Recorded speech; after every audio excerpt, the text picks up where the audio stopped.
Então, pessoal, todos bem? Sejam novamente bem-vindos ao YouTube, bem-vindos ao meu canal. Eu sou o professor Birajara Casado, você está na maior sala de aula que prepara para os concursos da advocacia pública. Hoje vamos ver uma decisão do Supremo muito importante sobre prescrição intercorrente tributária ou prescrição intercorrente na execução fiscal. Esse tema é um dos mais importantes. A execução fiscal está dentro de direito tributário e está dentro de processo tributário, e você que se prepara para os concursos da advocacia pública precisa ter muito cuidado com a execução fiscal. Eu estou para lançar um novo curso de execução fiscal nos próximos dias. Se você quer estudar comigo, fique atento aí às minhas redes sociais, ao YouTube e principalmente ao Instagram. Eu estou me referindo ao que decidiu o Supremo Tribunal Federal no recurso extraordinário 636.562. Essa decisão pende de informativo, ainda não foi publicado em informativo, mas a gente precisa estudá-la desde já pela sua importância. Direito tributário, processo tributário, prescrição intercorrente tributária ou prescrição intercorrente na execução fiscal. Esse tema é importantíssimo para os concursos de procuradoria. Bom, imagine que você está lá na sua prova da Advocacia Geral da União ou de PGE ou de PGM e você se depara com o seguinte enunciado. Disserte sobre a prescrição intercorrente tributária, a constitucionalidade da suspensão antes do início do prazo prescricional e as intimações da Fazenda. Então, você está diante desse enunciado de segunda fase, seja na GU, PGE, PGM, e você precisa responder. Nesse vídeo, nós vamos analisar exatamente como deveria ser sua resposta topificada. Eu vou estabelecer quais são os tópicos que eu considero importantes para que a sua resposta possa ser completa e para que você possa atingir o nível máximo de pontuação. O primeiro tópico para responder de forma excelente esse enunciado me parece ser diferenciar o que é prescrição intercorrente tributária do que é prescrição ordinária tributária.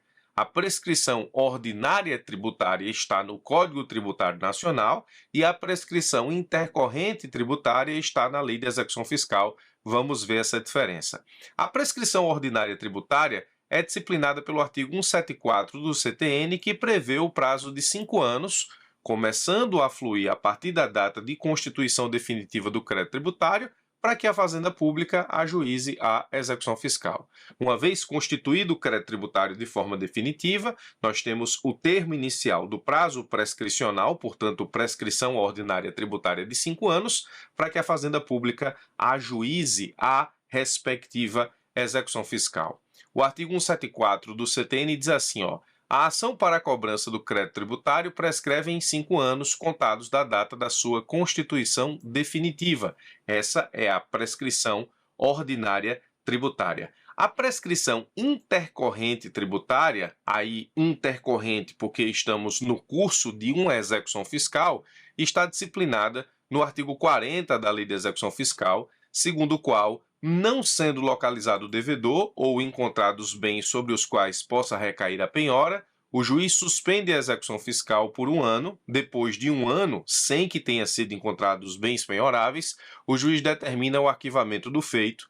Após o transcurso de 5 anos que tem nesse arquivamento o seu termo inicial, o juiz declara a prescrição intercorrente. Então, esse é o caminho para a decretação da prescrição intercorrente no processo executivo fiscal. Vamos dar uma olhada no artigo 40 da Lei de Execução Fiscal, só para que a gente tenha uma ideia de como está redigida a legislação no ponto. O juiz suspende o curso da execução enquanto não localizado o devedor ou encontrados bens sobre os quais possa recair a penhora e, nesses casos, não correrá o prazo prescricional.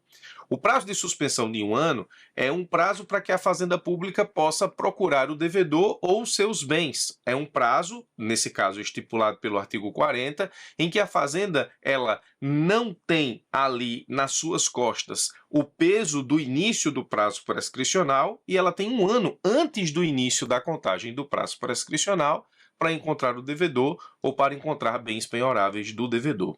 Suspenso o curso da execução, será aberta vista dos autos ao representante judicial da Fazenda. Então, a Fazenda é intimada da suspensão. Mas essa suspensão começa a contar a partir do despacho judicial, não da intimação da Fazenda Pública. Então, suspenso feito, a Fazenda é intimada. Decorrido o prazo máximo de 1 ano sem que seja localizado o devedor ou encontrados bens penhoráveis, portanto, o prazo de 1 ano aconteceu de suspensão sem que a Fazenda tenha encontrado o devedor ou seus bens, o juiz ordena o arquivamento dos autos. Encontrados que sejam a qualquer tempo o devedor ou seus bens, serão desarquivados os autos para prosseguimento da execução. Então, veja, suspensão do processo executivo por 1 ano, depois de 1 ano, arquivamento. Esse arquivamento, ou a partir do arquivamento, nós temos a contagem do prazo prescricional de 5 anos, e uma vez ultrapassado o prazo prescricional de 5 anos, e esse prazo é justamente o prazo da prescrição intercorrente tributária, nós temos, portanto, aí a impossibilidade da continuidade do executivo fiscal justamente pela incidência da prescrição intercorrente.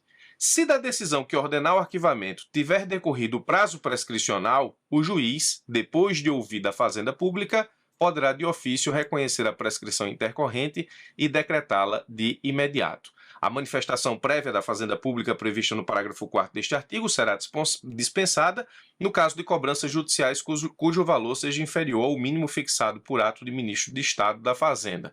Então nós temos aqui, nessa situação, o caminho para a decretação da prescrição intercorrente. Eu faço aqui uma cronologia dos atos judiciais para que você possa ter a exata noção. Não encontrado o devedor ou não encontrado os bens do devedor, suspende-se o processo por 1 ano.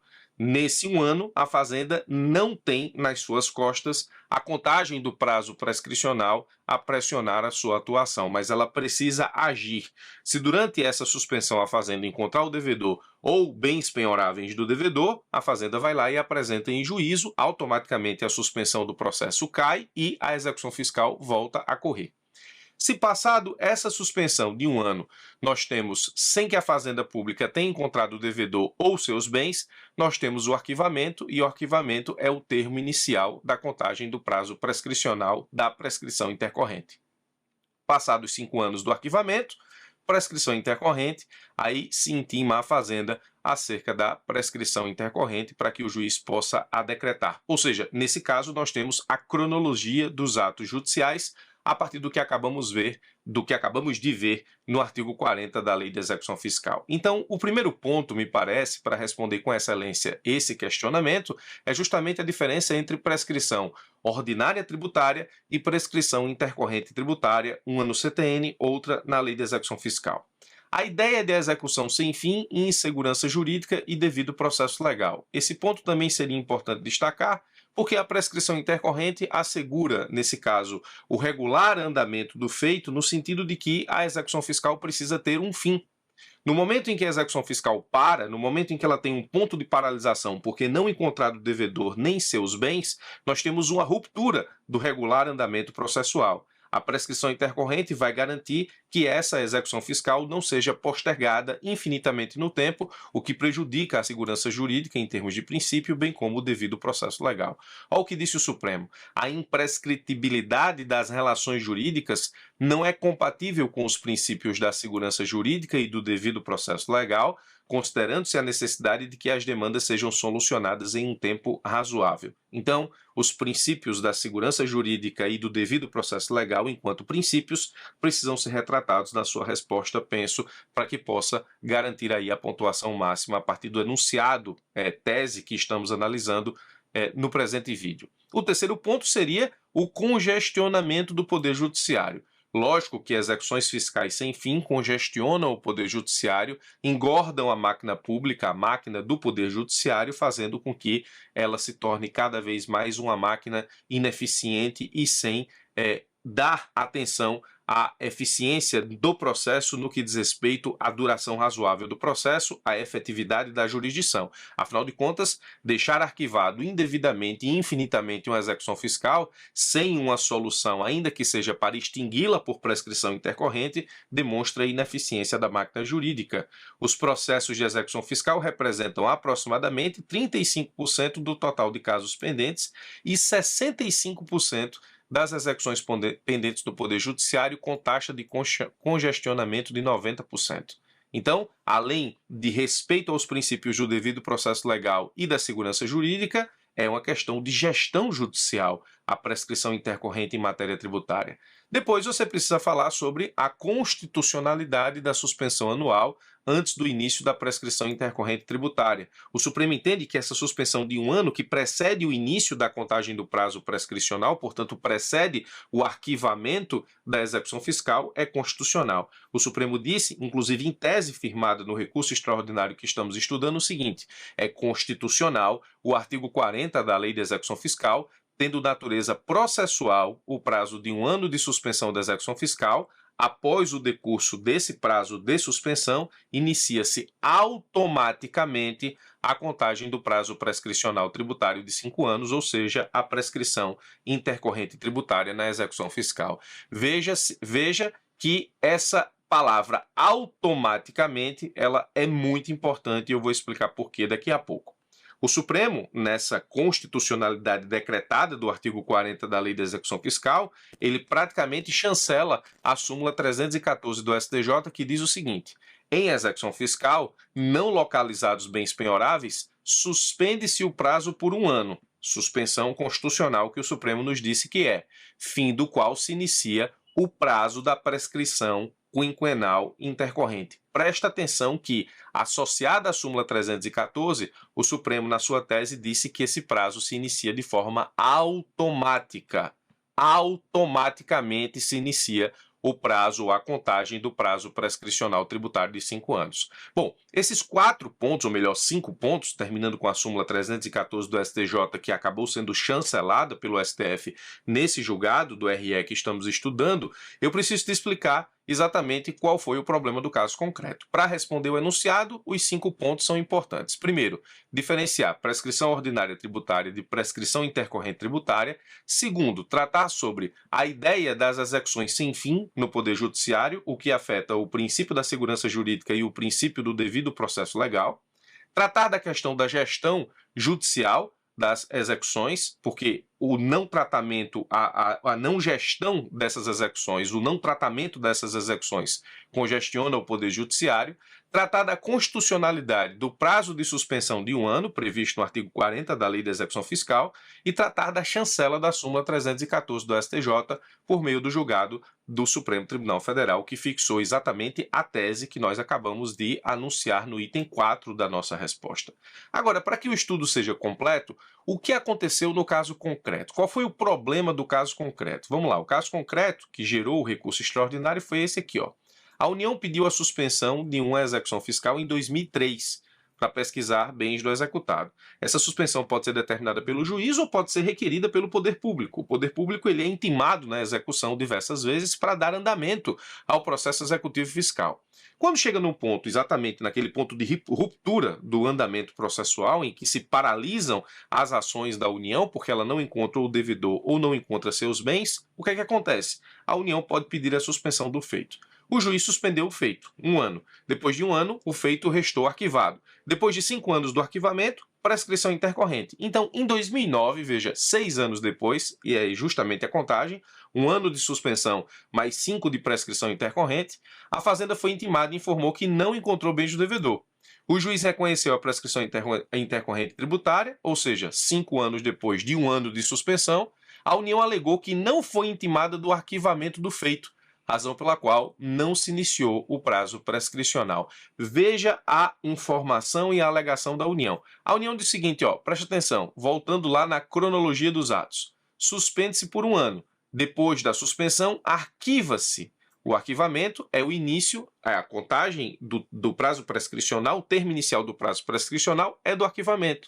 A União diz o seguinte, ó, depois da suspensão, eu não fui intimada do arquivamento. Então, se eu não fui intimada do arquivamento, não se inicia o prazo da prescrição intercorrente de 5 anos.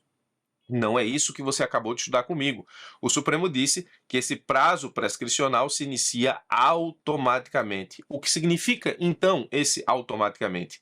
A Fazenda não precisa ser intimada do arquivamento da execução fiscal pós prazo de suspensão de 1 ano.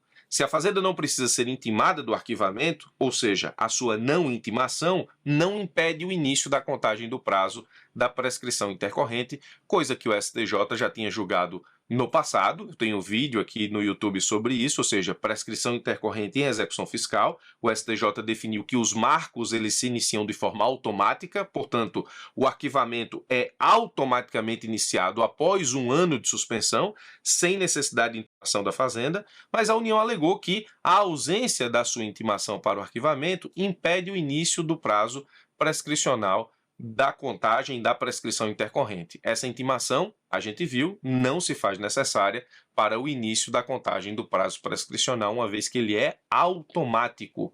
Então, o que aconteceu no prazo da União, no prazo prescricional intercorrente da União, no caso concreto? O juiz suspendeu o processo e intimou a Fazenda, início do prazo de suspensão. No caso concreto, o juiz suspendeu o processo por conta de um pedido da própria União. Ele suspende e intima a União da suspensão. Tudo bem. Após a suspensão, o processo é arquivado. A Fazenda não precisa ser intimada do arquivamento para o início do prazo prescricional de 5 anos, prescrição intercorrente. Portanto, aqui no ponto 2 é onde a alegação da União não fez sentido para o Poder Judiciário.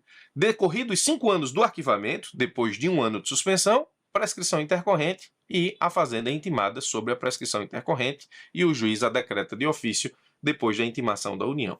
Voltando novamente para revisar e fixar definitivamente, a tese do Supremo é constitucional o artigo 40 da Lei de Execução Fiscal, tendo natureza processual o prazo de 1 ano de suspensão da execução fiscal. Após o decurso desse prazo, inicia-se de forma automática, a principal palavra da tese do Supremo nesse recurso extraordinário é automaticamente se inicia a contagem do prazo prescricional tributário de 5 anos. Portanto, aqui é uma tese desfavorável à Fazenda Pública, uma vez que a Fazenda gostaria de que apenas se iniciasse o termo inicial, ou melhor, a contagem, o termo inicial do prazo prescricional fosse definitivo a partir da intimação da Fazenda acerca do arquivamento do feito. Não é o que acontece. Voltando, suspende-se por 1 ano, pós-suspensão, o arquivamento automático inicia automaticamente o prazo da prescrição intercorrente, depois de 5 anos, prescrição, e depois a Fazenda é intimada para se manifestar acerca da prescrição. Portanto, nesse processo, a União perdeu e o Supremo fixou a tese de que o prazo de suspensão de 1 ano é constitucional e, fim desse prazo, automaticamente se inicia o termo inicial da prescrição intercorrente acerca dos 5 anos, a partir dos quais o juiz pode intimar a Fazenda e decretar de ofício a prescrição intercorrente na execução fiscal. Muito bem, decisão importantíssima do Supremo Tribunal Federal, no recurso extraordinário 636.562. Essa decisão confirma o entendimento do STJ sobre o tema. Esse entendimento do STJ, como disse, já tive vídeo no canal no passado sobre os inícios automáticos desses marcos na prescrição intercorrente tributária. O STJ fixou isso lá no passado, o Supremo com essa decisão chancela esse entendimento e fixa a tese que acabamos de estudar.